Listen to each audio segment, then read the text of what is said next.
আপনি যাই করেন, আমার কথা শোনেন, আপনি যাই করেন, যত পাপই করেন না কেন, নামাজটা ছাড়েন না। নামাজটাই আপনাকে ইনশাআল্লাহ পাপ থেকে দূরে রাখবেই ইনশাআল্লাহ। যে ব্যক্তি নামাজ পড়ে তার মধ্যে একটা মনের মধ্যে একটা ভয় কাজ করে যে আমি নামাজ পড়লাম কিভাবে ঘুষ নিব, নামাজটা পড়লাম কেন সুদ খাবো, নামাজ পড়লাম কেন মানুষকে ঠকাবো। তার মনের ভিতরে কিন্তু একটা সারা একটা নকিং হবেই। সালাত আপনাকে সমস্ত অশ্লীল এবং গর্হিত কাজ থেকে বিরত রাখবে ইনশাআল্লাহ। নামাজটা ছাড়েন না, যত পাপ করছেন করেন, আমি বলি নামাজ ছাড়েন না। ইনশাআল্লাহ একদিন নামাজই আপনাকে পাপ থেকে বের করে আনবে ইনশাআল্লাহ। শয়তান আপনাকে হতাশ করতে চাইবে, শয়তান আপনাকে হতাশ করতে চাইবে যে তুই তো গার্লফ্রেন্ডের সাথে কথা বললি, রাতের বেলা পর্ন দেখলি, তুই তো ফ্রি মিক্সিং এ আছিস, তুই মাদক দ্রব্য খাচ্ছিস, তুই কাজে ফাঁকি মারিস, তুই ট্যাক্স আদায় করিস নাই, তুই আমার নামাজ পড়বি না। শয়তান আপনাকে বোঝাবে কিন্তু নামাজ তো আমার সময় পায় না, আমি তো অনেক পাপী মানুষ, এই ধোকায় পা দিবেন না। আপনি নামাজ কন্টিনিউ করতে থাকেন, ইনশাআল্লাহ আল্লাহ পাক আপনাকে পাপ থেকে বের করে আনবে। ওই নামাজটা যদি ছেড়ে দেন তাহলে আর কোনো হাতিয়ার বাকি থাকবে না। একজন সাহাবী বাড়ি নির্মাণ করেছেন, তো নবী সাল্লাল্লাহু আলাইহি ওয়াসাল্লাম দেখে একটু খালি মানে হয় না, তুমি কে, কার বাড়ি এটা, বললেন আচ্ছা অমুক সাহাবীর বাড়ি। নবীজি একটু ভ্রু কুঞ্চিত করলেন, পছন্দ করলেন না, কিছু মুখে বলেন নাই, মুখে কিছু বলেন নাই, খালি একটু অসন্তুষ্ট হয়েছেন, এক্সপ্রেশন দেখতে বোঝা যাচ্ছে। তখন ওই সাহাবীকে জানানো হলো তোমার বাসার সামন দিয়ে তো আল্লাহর নবী সেদিন হেঁটে গেলেন, তারপরে আমার বাসা দেখে তোমার বাসা দেখে আল্লাহ নবী সাল্লাল্লাহু আলাইহি ওয়াসাল্লাম একটু অসন্তুষ্টি প্রকাশ করেছিলেন, মুখে কিছু বলেন নাই, এক্সপ্রেশন ছিল একটু অসন্তুষ্টিমূলক।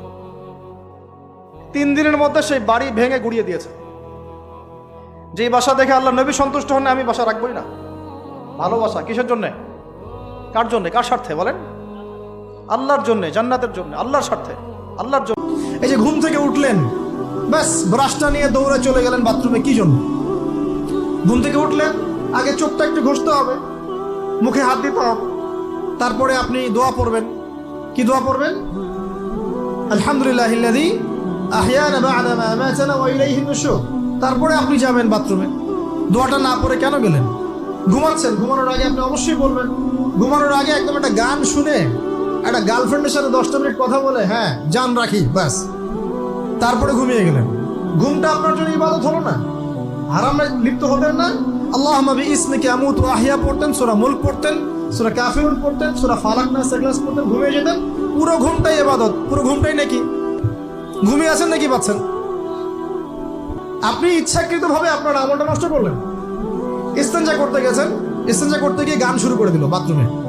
বাথরুম সিঙ্গার আছে না কিছু? বাথরুমে গান গাওয়ার জায়গা নাকি? তো ওখানে গান শুরু করলো। বাথরুমে গান গাবেন কেন? আপনি ঢোকার সময় বলবেন কি, বিসমিল্লাহ আল্লাহুম্মা ইন্নী আউযু বিকা মিনাল খুবসি ওয়াল খাবাইস। এরপর ইস্তেঞ্জা করবেন, তারপরে আপনি গুফরানাকা বলে বের হয়ে আসবেন। পুরো ইস্তেঞ্জার সময়টুকু নাকি? একজন আমাকে ফোন করে হেভি একটা গালি দিয়ে বললো যে আমি আপনার দোষ ধরিয়ে দিলাম, কারণ আয়না হচ্ছে মুমিন ভাইয়ের আয়না, এই জন্য আয়নার মতো আমি আপনার দোষটা ধরিয়ে দিলাম বলছে। আমি বললাম ভাই একটা কথা বলি, তাহলে কিছু মনে করেন না। ঠিক আছে বলেন। আমার ওস্তাদ আমাকে শিখিয়েছিলেন ছোটবেলায়, একজন মুমিন আর একজন মুমিনের আয়না ঠিক আছে, কিন্তু আয়না কখনো কথা বলে না, আয়না চুপচাপ নিজের চেহারা দেখিয়ে দেয়। কথা বুঝতে পারছেন? আয়না কিন্তু কথা বলে না এত বেশি, আয়না আপনাকে চুপচাপ নীরবে আপনার দোষটা দেখিয়ে দিবে। আপনার এখানে কেটে গেছে, আয়নার সামনে দাঁড়ালেন, শেভ করার কাটার কথা বলছি না, শেভ করতে যায় না আমার গাল, কেটে গেছে, আয়নার সামনে দাঁড়ালেন, আয়না কি বলবে এই তোমার গাল কাটা? আয়না কথা বলবে? আয়না নীরব থাকবে, কিন্তু আপনি ঠিকই বুঝে যাবেন আপনার কথা সমস্যা। এই হলো আয়না। মুমিন ভাই যে মুমিন ভাইয়ের আয়না, এর ব্যাখ্যা হচ্ছে এটা। যে অল্প বিদ্যা থাকলে এরকমই হয় মানুষের। তো দুটো কথা বলি, আল্লামা রুমি বলেছেন যে তুমি শব্দ দিয়ে যুদ্ধ করো। কি দিয়ে? শব্দ দিয়ে। বজ্রপাত দিয়ে যুদ্ধ করো না। বজ্রপাত মানে চিৎকার চেঁচামেচি করে না মানুষ, বজ্রপাত দিয়ে যুদ্ধ করো না, কারণ বজ্রপাত দিয়ে কখনো গোলাপ ফুল ফোটে না। তিনি বলছেন তোমরা গাছের মতো হয়ে যাও, পাতাগুলোকে ঝরে পড়তে দাও, চুপচাপ গাছের মতো দাঁড়িয়ে থাকতে, এত লম্ফজম্ফ না, নিজের দোষগুলোকে আস্তে আস্তে আপনি ঝরিয়ে ফেলে দেন। তিনি বলছেন একটু উঁচু লেভেলে কথাগুলো আর কি। তিনি বলছেন যে ইসলামিক ফিলোসফার ছিলেন তিনি একজন। তিনি বলছেন যে তুমি অন্যকে আলো দিতে চাও, তাহলে তোমার নিজেকে আগে পুড়ে ছাই হতে হবে। কারণ কি? কারণ মোমবাতি যখন অন্য কাউকে আলো দেয়, তার আগে নিজে সে পুড়ে ক্ষয় হয়ে যায়। কত গভীর কথা না? আপনি মানুষের কল্যাণ করতে চান, আগে নিজেকে ত্যাগ স্বীকার করা শিখতে হবে, স্ট্রাইভ করা শিখতে হবে। আল্লাহ পাক তৌফিক দান করে নেন।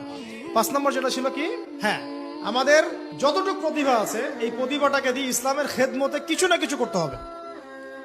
কিচ্ছু পারেন না, একটা এতিমখানা করেন, বিধবা নারীদের জন্য কিছু করেন, একটা বৃদ্ধাশ্রম করেন, একটা মসজিদ করেন, একটা মাদ্রাসা করেন, একটা সামাজিক সংগঠন করেন, মানবতামূলক কাজ, সেবামূলক কাজ হবে, সোশ্যাল কাজ করেন, যা পারেন ভাই দিনের জন্য কল্যাণকর হয় সেটাই করেন ইনশাআল্লাহ।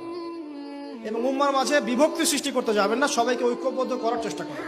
আর যারা বিভক্তি সৃষ্টি করছে এবং ভেতরে ঢুকে ইসলামের ক্ষতি করছে, এদেরকে খুব খিদিরের মতো দৃষ্টি নিয়ে দেখবেন, এদেরকে টোটালি সমাজ থেকে বয়কট করে দেবেন ইনশাআল্লাহ।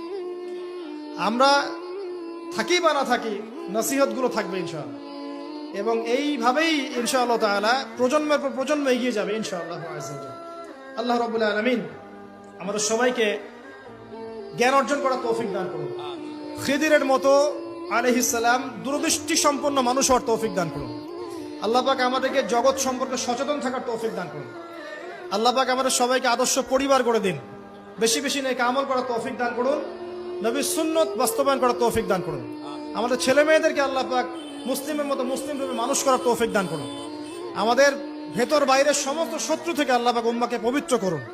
আল্লাহ রাব্বুল আলামিন আমাদের সবাইকে ঐক্যবদ্ধ হওয়ার তৌফিক দান করুন এবং আমাদের প্রতিভাগুলোকে ইসলামের কল্যাণে কাজে লাগানোর তৌফিক আল্লাহ পাক দান করুন।